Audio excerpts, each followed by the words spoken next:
ইস্যুটো অলপ বেলেগ হয় এই সমষ্টিত আমাৰ NDAৰ যিজন কেণ্ডিডেট হয় শ্ৰীযুত ৰূপম ৰয় ডাঙৰীয়া তেখেতে যিহেতু বাহিৰৰ কেণ্ডিডেট হয় আৰু প্ৰায়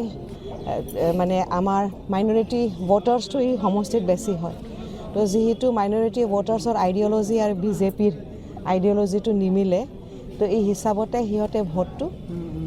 কম পাব যিমান সেই হিচাপতে মানে ইমানখিনি ডিভাইড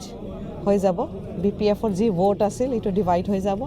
আৰু BPFৰ ভোটটো কিছুমান নাৰিকলতো যাব তো এই হিচাপতে আমাৰ UPPLৰ অৰ্গেনিক ভোট আমাৰ লগতে থাকিব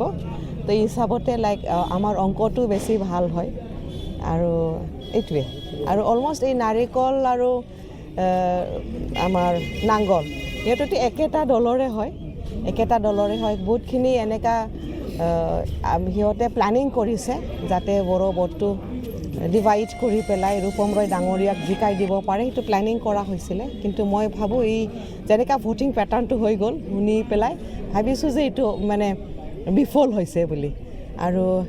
ইমান মই আমাৰ বাওখুংগ্ৰী সমষ্টিৰ সন্মানীয় ৰাইজক মানে এইটোৱে ক'বলৈ বিচাৰিছোঁ মানে যে ইমান বহুত ডাঙৰ ইয়াত 42টা প্ৰাইমাৰী পৰে 223 বুথ কেন্দ্ৰ আছে প্ৰায় বহুতখিনি গাঁও আছে ইয়াত 700-800 চুব্বা আছে মই মানে কেম্পেইনৰ সময়ত প্ৰতিটো গাঁৱত সোমাবলৈ চেষ্টা কৰিছোঁ কিন্তু প্ৰতিটো গাঁৱত সোমাবলৈ মই মানে পাৰা নাই ইয়াৰ কাৰণে মই বহুত দুখিত হৈছোঁ তথাপিও মানে চবে যে আমাৰ 4 নং বাওখুংগ্ৰী সমষ্টিৰ ৰাইজে যে ইমান সাপোৰ্ট কৰিছে ইমান সমৰ্থন দিছে ইমান আশীৰ্বাদ দিছে ইয়াৰ কাৰণে মই আমাৰ 4 নং বাওখুংগ্ৰী সমষ্টিৰ পৰম শ্ৰদ্ধেয় ৰাইজক আন্তৰিক মনেৰে ধন্যবাদ জ্ঞাপন কৰিছোঁ বহুত ডাঙৰ সমষ্টি হয় 4 নং বাওখুংগ্ৰী সমষ্টি তথাপিও চেষ্টা কৰিছোঁ যাতে প্ৰতিটো মানে BTC পৰস্য দিয়া যিমানবোৰ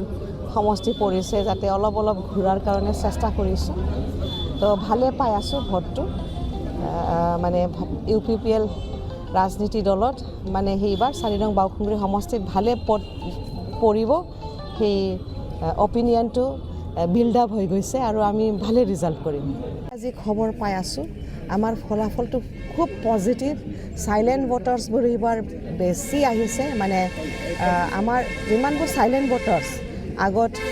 এই লাষ্ট BTC ইলেকশ্যনত যোনে BPFক ভোট দিছিলে সিহঁতে এইবাৰ বুজি পাইছে যে UPPLে ভাল আছিল UPPLৰ চৰকাৰৰ সময়ত শান্তি আছিল আৰু মানে সব জাতি জনগোষ্ঠী বা ধৰ্ম সমাজৰ লগত মানে মিলি পেলাই কাম কৰাৰ সেই আদৰ্শটো লৈ পেলাই মানে একতা আৰু উন্নয়নৰ বা অল ৰাউণ্ড ডেভেলপমেণ্টৰ কাৰণে যেনেকা কাম হৈছিল ইন অল সেকশনছ তো সেইটো বুজি পাইছে ৰাইজে and especially in the education sector, health sector, য'ত মানে খুব ভাল কাম হৈছিল বা youth